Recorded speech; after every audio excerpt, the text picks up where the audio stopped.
কেউ ফোন দিয়েছে, হ্যালো কে? স্বামীকে চায়, উনি বাসায় নাই, কাট।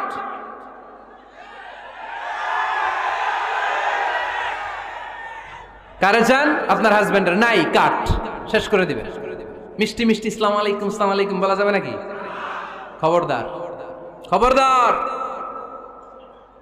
বাজার করতে গেলে কি মিষ্টি হাসি, দোকানে গেলে কি মিষ্টি আলাপ, ড্রাইভারের সাথে কি সুন্দর কথা, সিএনজি ওয়ালার সাথে কি সুন্দর আলাপ, আর ঘরে আসলে এই চেহারাটারে এরকম করে রাখে, আছে না নাই?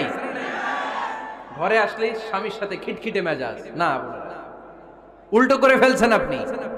বরং স্বামী ছাড়া অন্যদের সাথে কথা শর্টকাটে সারবেন, যাতে কোনো ফিতনা চলে না আসে। চিল্লায় বলেন ঠিক কিনা? আর নিজেকে স্বামীর জন্য উজাড় করে সাজান, পার্লারিং করেন, বিউটিফিকেশন করেন, মেকআপ করেন, বেডরুমে পারফিউম মাখেন।